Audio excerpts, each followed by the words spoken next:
नमस्कार दोस्तों, advance classes online platform पे मैं ब्रजेश कुमार करंट अफेयर्स के साथ आपका स्वागत करता हूं। तैयार रहिए करंट अफेयर्स के बेहतरीन क्वेश्चंस, बेहतरीन जानकारी के साथ। आइए देखते हैं पहला क्वेश्चन।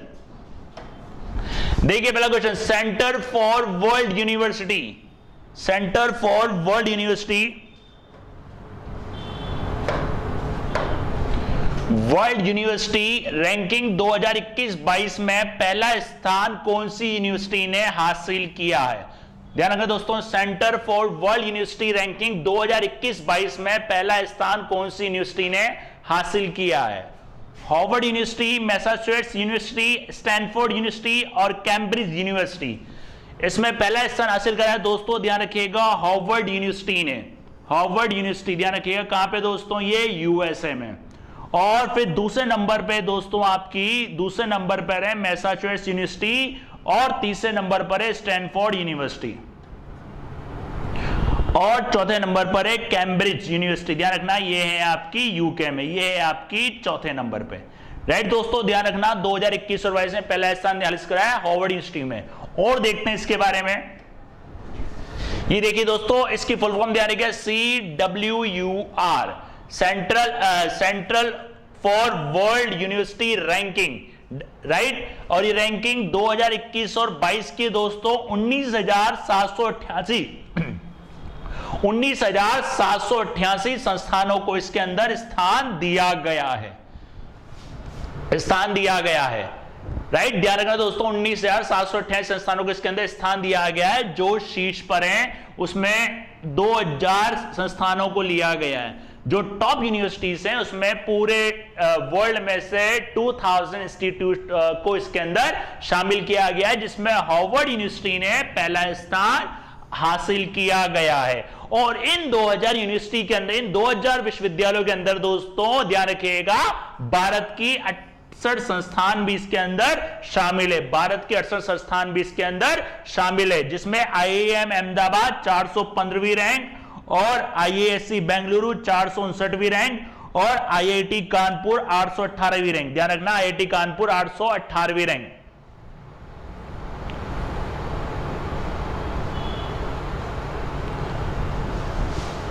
राइट, 898वीं रैंक। और इसमें IIM ध्यान रखना, IIM इसके अंदर ज्यादा रैंक पे 459वीं IIM की रैंक है।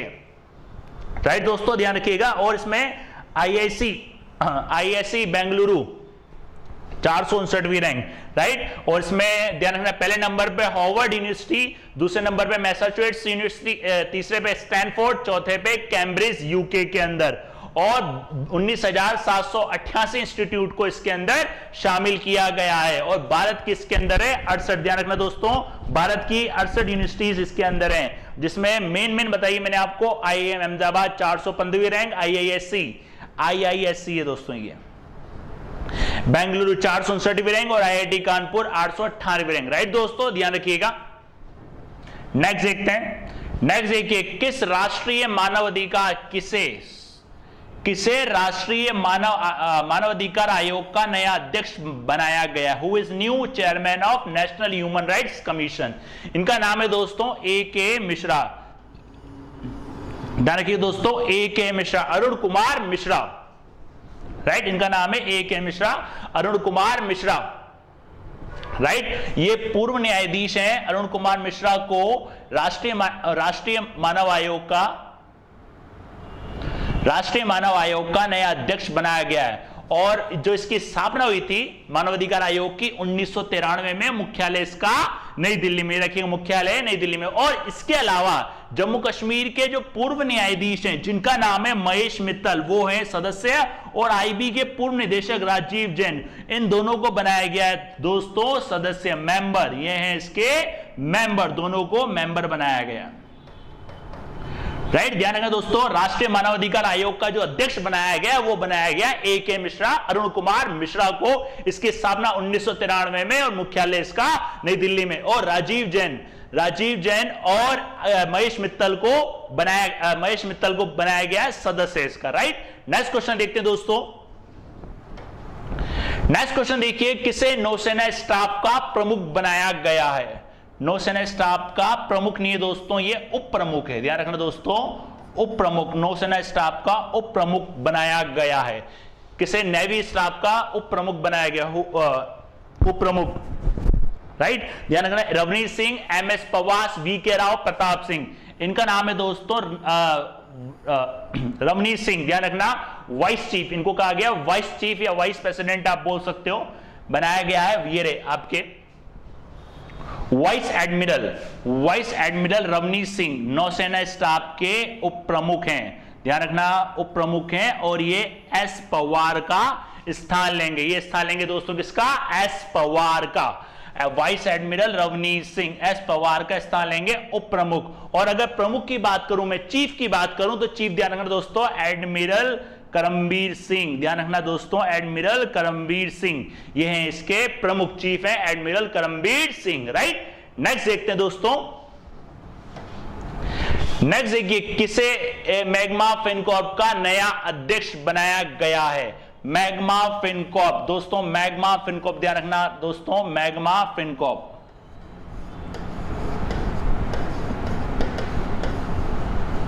और इसका अधिग्रहण कर लिया है दोस्तों, अधिग्रहण कर लिया है इसका किसने? सीरम इंस्टीट्यूट ने, सीरम इंस्टीट्यूट ने इसका अधिग्रहण कर लिया है। उसका अध्यक्ष बनाया गया है अदार पूनावाला को। अदार पूनावाला, ध्यान रखना दोस्तों, अदार पूनावाला जो हैं वो इसके रहेंगे चेयरमैन। ध्यान रखना, अदार पूनावाला, सीरम इंस्टीट्यूट, आपको याद है काफी मतलब कंट्रोवर्सी में रही अदार पूनावाला, राइट। और ये साइरस पूनावाला इनके फादर हैं, राइट। ध्यान रखना, मैग्मा फिनकॉर्प का नया अध्यक्ष बनाया गया अदार पूनावाला को, और अजय बुटाडा और विजय देशवाल को भी इसके अंदर मतलब इसमें शामिल किया गया है, राइट। ये तो हैं आपके एमडी, ये काम करेंगे प्रबंध निदेशक का, एमडी का, और ये हैं दोस्तों आपके सीईओ। देखिए, ये है अदार पूनावाला, सीरम इंस्टीट्यूट के लिए फेमस है, ये कोविशील्ड के लिए फेमस है अदार पूनावाला, याद रखिएगा। उन्होंने राइजिंग सन होल्डिंग्स में अपनी हिस्सेदारी हासिल की है, राइजिंग सन होल्डिंग्स में अपनी पार्टनरशिप हासिल की है, मतलब उसको मतलब टेक ओवर कर लिया उन्होंने। और इसमें अभय बुटाडा को एमडी बनाया गया है और विजय देशवाल को सीईओ बनाया गया है, विजय देशवाल को सीईओ बनाया गया है। ध्यान रखिएगा दोस्तों, अभय बुटाडा, सॉरी दोस्तों, ये हैं आपके अजय बुटाडा है। ध्यान रखिएगा दोस्तों, ये हैं आपके अजय बुटाडा, अभय बुटाडा है, वहां पे लिखा हुआ है, इसको अभय कर लीजिएगा, अभय, सॉरी, अभय बुटाडा, राइट। अभय बुटाडा को एमडी बनाया गया और विजय देशवाल को सीईओ बनाया गया मैग्मा फिनकॉर्प। ध्यान रखना, मैग्मा फिनकॉर्प का, और इसका मुख्यालय दोस्तों का है पश्चिम बंगाल में, और इसकी स्थापना 1988 में हुई थी, राइट। नेक्स्ट देखते हैं दोस्तों, नेक्स्ट देखिए, आईबीएफ का नया अध्यक्ष किसे बनाया गया? दोस्तों, आईबीएफ का नया नाम भी आपको बताया था, Indian broadcasting and digital foundation, याद आ रहा है दोस्तों? इसका नया नाम Indian broadcasting and digital foundation बताया था आपको। अगर आपने लास्ट लेक्चर ध्यान से देखा हो, नया अध्यक्ष किसे बनाया गया? ये बनाया गया दोस्तों विक्रमजीत सिंह सेन को, विक्रमजीत सिंह सेन को। जी, जितने भी ओटीटी होते हैं, ओटीटी प्लेटफॉर्म वगैरह होते हैं, उन पे कोई अगर कंप्लेन वगैरह करनी हो तो उनके लिए और उन पे कंट्रोल करने के लिए ये काम करता है। और आईबीएफ का नया नाम हो चुका है Indian broadcasting and digital foundation. ध्यान रखना, इसका नया नाम हो चुका है Indian broadcasting and digital foundation. आपको लास्ट लेक्चर्स के अंदर मैंने डिटेल में इसके बारे में बताया था। नया अध्यक्ष बनाया गया है, इसमें सेवानिवृत्त हैं, ये रिटायर हैं, विक्रमजीत सिंह को नया अध्यक्ष इसका बनाया गया, new chairman of Indian broadcasting foundation. WhatsApp के माध्यम से ग्रामीण क्षेत्रों में कोरोना का पता लगाने के लिए कौन सा प्लेटफॉर्म लॉन्च किया गया है? व्हाट्सएप के माध्यम से कैसे? देखो क्या होता है दोस्तों, बहुत सारे ग्रामीण इलाकों में कोरोना परीक्षण इतनी आसानी से नहीं होता है। सिटी स्कैन हो गया या फिर मान लो सिटी स्कैन हो गया और आरटी मतलब आरपीसीआर रिपोर्ट होगी, कोरोना परीक्षण आसानी से नहीं होता है, उस काम को आसान करने के लिए व्हाट्सएप ने एक बनाया है, ध्यान रखना, इसका नाम है एक्सरे सेतु। इसका नाम है एक्सरे सेतु। मतलब कहने का मतलब है एक्सरे की फोटो लेके व्हाट्सएप पे आप शेयर कर सकते हो, किसी को बता सकते हो कि हाँ भाई इस कोरोना है कि नहीं है। इस प्रकार की फैसिलिटी अगर जहाँ पे नहीं है वहाँ पे इसका प्रयोग किया जाएगा, एक्सरे सेतु। ये आप देख सकते हैं, ये एक्सरे सेतु का यूज करके इसमें देख रहे हैं आप, thank you for choosing x ray Setu, you can share x ray image here and start using services. X ray की इमेज को आप शेयर कर सकते हैं, ये एक्सरे की इमेज आपको मिल जाएगी पीडीएफ में, और इसकी इमेज शेयर कर सकते हैं। फिर जहाँ कोई बड़ा डॉक्टर होगा वो उसको देख के आसानी से इस पर जज कर सकता है, बता सकता है। ध्यान रखना, व्हाट्सएप के माध्यम से, व्हाट्सएप के जरिए काम करेगा और ग्रामीण आबादी कोविड-19 का पता लगाने में ये मदद करेगा। किसमें? ग्रामीण आबादी में कोविड-19 का पता लगाने के लिए मदद करेगा। इसका नाम है एक्सरे सेतु। संचालित प्लेटफॉर्म है, ग्रामीण क्षेत्र में जल्दी काम करने के लिए विकास किया गया है। ग्रामीण क्षेत्र में जल्दी से काम करने के लिए इसका विकास किया गया है। जहाँ सिटी स्कैन और आरटीपीसीआर परीक्षण आसानी से उपलब्ध नहीं है, ये वहां पे काम करेगा। ध्यान रखना, ये वहां पे काम करेगा, ध्यान रखना, एक्सरे सेतु व्हाट्सएप के माध्यम से। राइट, नेक्स्ट देखते हैं दोस्तों। नेक्स्ट देखिए, टी.एम. कालियानन का संबंध किस क्षेत्र से है? टी.एम. कालियानन का संबंध किस क्षेत्र से? खिलाड़ी, राजनीति, वैज्ञानिक या डॉक्टर? इनका संबंध है राजनीति से।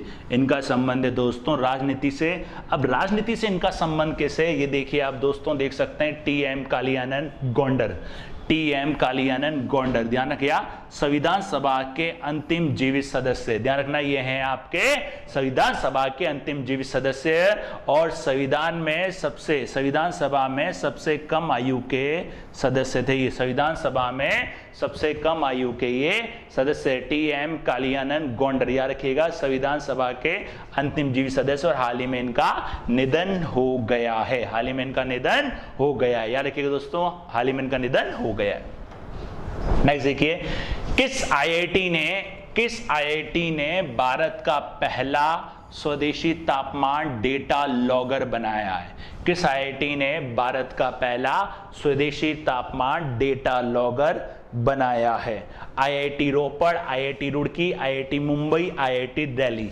ये हैं दोस्तों आपकी आईआईटी रोपड़। आईआईटी रोपड़ कहाँ पड़ती है दोस्तों आपकी? ये पड़ती पंजाब में, याद रखिएगा दोस्तों, ये पड़ती है पंजाब में। रुड़की आपको बताई दी थी मैंने, मुंबई और दिल्ली, राइट, जानते हैं। ये तापमान डेटा लॉगर, अब ये किस तरीके से काम करेगा ये देखते हैं, ये देख सकते हैं आप, इसका नाम है एमबीटैक। ध्यान रखिएगा दोस्तों, इसका नाम है एमबीटैक, भारत का पहला स्वदेशी तापमान डेटा लॉगर, आईआईटी रोपड़ द्वारा तैयार किया गया। आईआईटी रोपड़ का पड़ता है दोस्तों, ये पड़ता है आपका पंजाब में, राइट। एमबीटैक खराब होने वाले उत्पादों, टीकों और शरीर के अंगों और रक्त के परिवहन के दौरान परिवेश के तापमान को रिकॉर्ड करता है। और रिकॉर्ड किया हुआ तापमान यह बताता है कि वो विशेष वस्तु का अभी भी दुनिया में कहीं भी प्रयोग करने योग्य है कि नहीं है, वो विशेष वस्तु का उपयोग करने योग्य है कि नहीं है, तापमान को लॉग करके बताता है। ध्यान रखना दोस्तों, इसका नाम है एमबीटैक, इसको तैयार किया है आईआईटी रोपड़ के द्वारा। खराब होने वाले उत्पाद, टीकों, शरीर के अंगों और रक्त परिवहन के दौरान परिवेश के तापमान को रिकॉर्ड करता है, राइट, ध्यान रखना, रिकॉर्ड करता है। और रिकॉर्ड किया हुआ तापमान यह बताता है कि वो विशेष वस्तु का अभी भी दुनिया में कहीं भी प्रयोग करने योग्य है या नहीं, राइट। नेक्स्ट देखते हैं दोस्तों। नेक्स्ट देखिए, विश्व साइकिल दिवस कब मनाया जाता है? विश्व साइकिल दिवस कब मनाया जाता है? World bicycle day. विश्व साइकिल दिवस कब मनाया जाता है? 1 जून, 2 जून, 3 जून और 5 जून। विश्व वर्ल्ड बाइसिकल डे ये मनाया जाता है दोस्तों 3 जून को, ये मनाया जाता है 3 जून को। अब आप जानते हो दोस्तों, अभी जो डे मनाया जाता है, साइकिल के क्या फायदे होते हैं? एक तो क्या होता है, फ्यूल बचता है, पॉल्यूशन कम होता है और सेहत बनी रहती है। इससे साइकिल से ये फायदा होता है आपका, तो उसके प्रति जागरूक करने के लिए डे मनाया जाता है बाइसिकल डे। ये देखिए दोस्तों, वर्ल्ड बाइसिकल डे, साइकिल के भी अपने ही फायदे होते हैं, राइट। और ये जो बाइसिकल डे मनाया जाता है दोस्तों, ये मनाया जाता है 3 जून को, ध्यान रखना 3 जून को मनाया जाता है विश्व साइकिल दिवस। और इसका जो उद्देश्य है दोस्तों वो है सतत विकास को बढ़ावा देने के लिए साधन के रूप में साइकिल के उपयोग को आगे बढ़ाने के लिए। ध्यान रखना 2018 में शुरू हुआ था। Sustainable development to increase sustainable development, ध्यान रखना सतत विकास को बढ़ावा दें। साइकिल के आप जानते ही अपने फायदे होते हैं। साइकिल से एक तो फ्यूल बचता है आपका, और उसके अलावा सेहत बढ़िया रहती है, काफ़ी सारी बीमारियों से आप बचे रहते हो और एक शरीर का व्यायाम हो जाता है, राइट दोस्तों। ध्यान रखना साइकिल डे कब मनाया जाता है? 3 जून को, बस आइडिया रखना है, ज़्यादा कोई खास डे नहीं है ये। नेक्स्ट देखिए, किसे इजराइल का नया राष्ट्रपति बनाया गया है? किसे इजराइल का नया राष्ट्रपति बनाया गया? इनका नाम है ज़राक हर्ज़ोग। इनका नाम है ज़राक हर्ज़ोग, ध्यान रखिएगा। ये हैं इजराइल के नए राष्ट्रपति, और इजराइल की राजधानी जेरूशलम। और आपको याद हो, हाल ही मैंने बताया था इजराइल की एक एजेंसी खुफिया मोसाद, उनके जो बनाए गए चीफ, उनका नाम था डेविड बार्निया। अगर आपको लेक्चर देखा हो तो आपको इसका आइडिया हो जाएगा। ध्यान रखना ज़राक हर्ज़ोग, इसाक हर्ज़ोग, इनका नाम है इसाक हर्ज़ोग। इसाक हर्ज़ोग, ध्यान रखिए दोस्तों, इसाक हर्ज़ोग। और इजराइल के नए राष्ट्रपति, ध्यान रखना इजराइल के नए राष्ट्रपति इसाक हर्ज़ोग, और ये 11वें राष्ट्रपति, ध्यान रखना 11वें राष्ट्रपति, और ये रूवेन खिलिन का स्थान लेंगे। ध्यान रखना ये रूवेन खिलिन का स्थान लेंगे। तो ये थे आपके दोस्तों 10 बेहतरीन क्वेश्चन, 10 बेहतरीन जानकारी के साथ। मिलते हैं नेक्स्ट क्लास में नेक्स्ट क्वेश्चन के साथ।